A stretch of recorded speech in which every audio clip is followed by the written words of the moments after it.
Well, this here is the all-new Land Rover Discovery. It's a luxury 7-seater which takes on the likes of the Audi Q7 as well as the Volvo XC90. But if you are an SUV purist, this really is the car for you. Why do we say that? We'll find that out on the show today.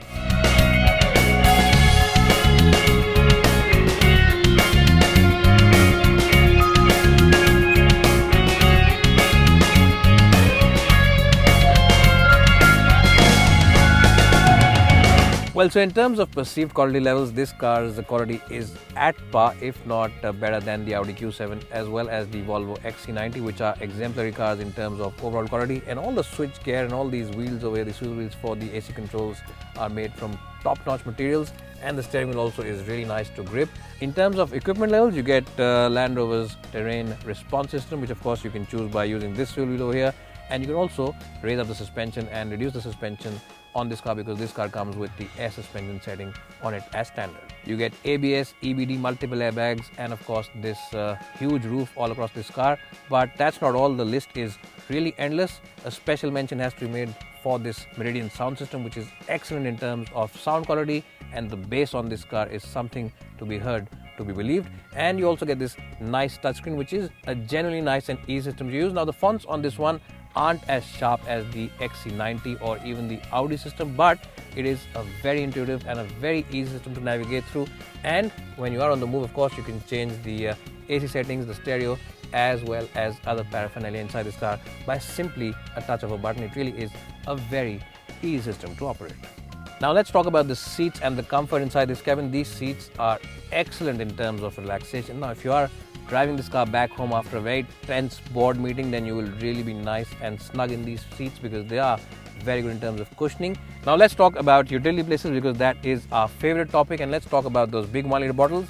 And this car's door bins are genuinely big enough to house those big 1 liter bottles from your home. What's also good about this car is this huge box over here. It's a cooled box where you can keep your favorite fruity beverage or your favorite chilled can of Diet Coke. And you also get these two boxes. You get this dampen down effect for this glove box over here, and you also get a big glove box over here which can house a lot of other paraphernalia. So if you have a lot of odds and ends with you and a lot of charging cables like we do carry, then this car should be a great place to travel in. Well, if you are someone who enjoys sitting in the back seat of his luxury SUV, then you simply enjoy sitting inside the Discovery. And why is that? As you can see, knee room is really generous, considering that I have adjusted the front seat as always for my height and my driving position. My height for reference is 5'10". There is a little bit of place below the front seats as well. But the best part is that the floor panel is almost completely flattish, so whoever sitting in the middle has plenty of place to stretch his feet. Also, another good point is that the AC controls for the back seat aren't protruding out over here, unlike a lot of other cars. They're well inside over here, which means that if you decide to jump around like this, you won't be hurting your knees. So that's also a very good thing. Headroom is more than adequate, and these seats can also be reclined towards the back, and you can also push them forward or back if you want taller people sitting in the back. So overall, a great place in the second row of the Land Rover Discovery seats. Well, if you are someone who goes on a lot of long drives, then you'll also enjoy the fact that you get your own screens over here, and you also get the HDMI ports as well as your own USB ports over here, along with a 5-volt charging point as well for both the occupants on both sides. So you get 2 ports each, and that goes to show you what a great place it is for people who are always on the go and always using their devices. Well, most 7-seaters are 7-seaters just for the name, and the last row of seats are only good enough for small kids. But in the case of the Discovery, you will be pleasantly surprised, as I am. Headroom, as you can see, is more than adequate for someone who is my height, which is 5'10", and knee room also is just about okay, considering that this seat is in its all the way back position right now. It is pretty impressive even in the last row in terms of leg space, and these seats can actually have 2 occupants over those long journeys who are genuinely decent sized adults or average sized adults, as we say in India, and they should not be cramped in the least. You also get decent sized windows, and there are plenty of pressing points all across to hold your knickknacks and keep your odds and ends. So overall, great place to be inside the Discovery for even the last row of passengers.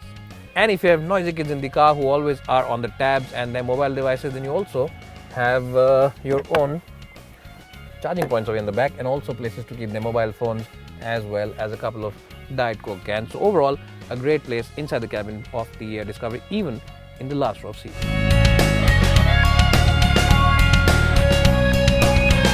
Well, so I've dropped the last row of the seats inside this car, and as you can see, it has a huge loading area with the last row down, and you can also drop all 4 seats down by simply pressing this button over here.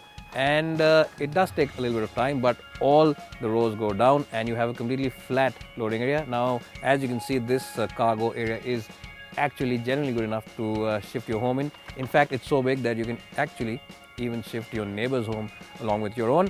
And with all the seats up, as I'll show you now, you have plenty of place in the end over here to load at least 2 big bags. It does take a little time, but that's with all electrical things, isn't it? Well, and also you can jump on this tray over here because it can generally hold 300 kilos according to Land Rover, which means that it can hold about 3 people of my shape and size. It's an excellent place to sit over here and enjoy that sunset with your favorite cold beverage.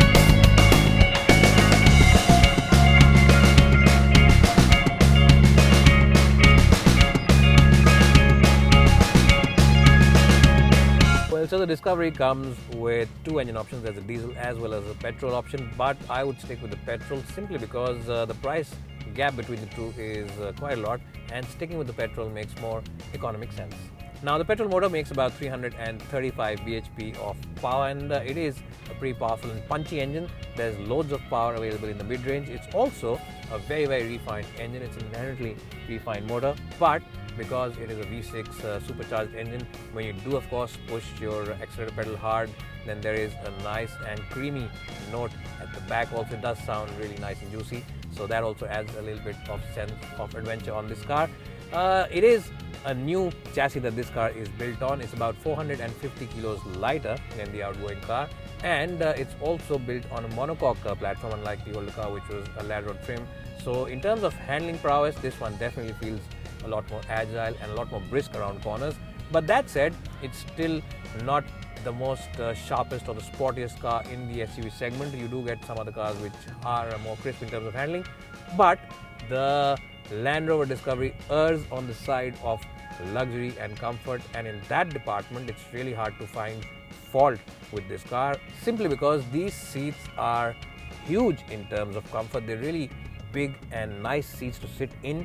The cushioning is spot on, and they're very relaxing also. So if you are going to be driving this car all day long, you will come out of it very relaxed. The support for the under thighs is spot on, and really I think these are one of the best seats, if not the best seats, in this segment and at this price point. So what I'm essentially trying to say is that if you're just going to be buying a luxury SUV for sheer luxury and comfort, then there are few cars which can match this one when it comes to overall comfort. Now, as far as ride comfort is concerned, there is a slightly stiff edge to its ride at slow city speeds, and some of those rumble strips and badly patched up roads might just filter into the cabin. Some of them, not all of them. Well, so overall, in terms of overall ride comfort, the suspension is pretty good at soaking in those bumps. Only the sharpest of sharp crevices enter the cabin at slow city speeds, and only the worst of worst patched up roads can enter the cabin. Otherwise, it's all easy flowing over those rumble strips as well as those broken pieces of tarmac. What you'll also enjoy about this car is the fact that at higher speeds, it simply sticks to the road like a leash. The stability is absolutely spot on, and it is very good. Well, the Discovery is a pretty tall SUV, and you really do sit up very high, and you can really look down on other puny motorists and really look at them with a sense of impunity, because it is a very high set car. What's also good about it is that you can look at least 3 or 4 cars ahead of you and simply tower on them. In fact, you're sitting up so high, you can actually have a chat with some minibus drivers and even intimidate some of them because of the sheer girth of this car. It is a very big and bulky SUV, but that's not to say that it is a handful in town. It is a nice and easy car to drive because you get excellent visibility all across. It has a boxy shape on the back, which means that the visibility from the back windows is excellent. The rear view mirrors also are big and chunky, so you get a very good depth of field, and the steering is also light when you're driving it in the city, so that adds to the sense of easiness of driving this car when you're of course maneuvering it around town. And on the highway also, it's a nice car. The steering wheel does tend to add a little more weight as the speeds rise, so that gives you a sense of control on the car. And even though it's not the sharpest of sharp steering wheels in this segment, it is more than adequate of getting the job done, and it also is a steering wheel which will not tire you out when you're doing higher speeds on the highway and doing longer distances on the highway. It's not a steering wheel which tends to tire you out because it is pretty light, and even though it is light, it is pretty accurate.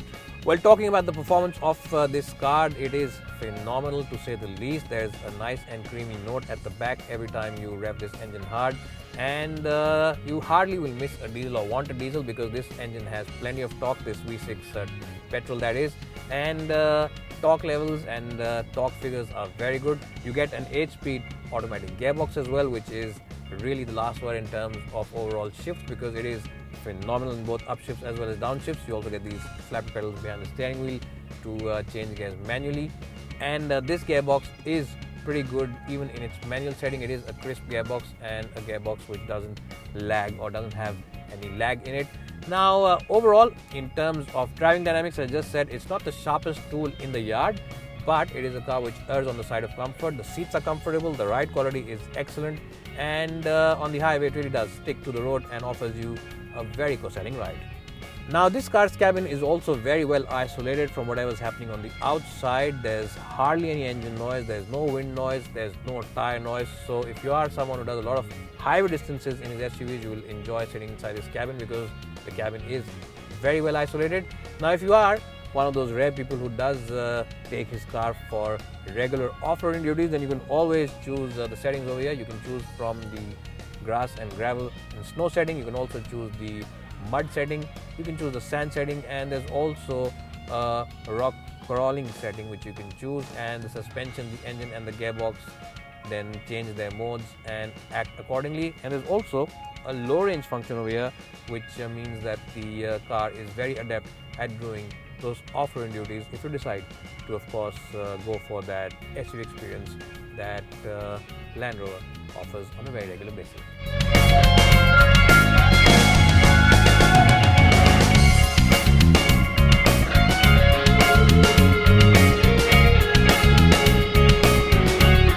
Well, with its desirable looks on the outside, its comfortable and hugely relaxing cabin on the inside, as well as its 7-seat option, the new Land Rover Discovery really is a true blue 4x4 luxury SUV. And if you are someone who does do a lot of off-roading and also does regular travel to his office in an SUV, then this really is the car for you. It really is the best premium 7-seater luxury SUV out there in the Indian market at the moment. It's bye for now, and thanks for watching.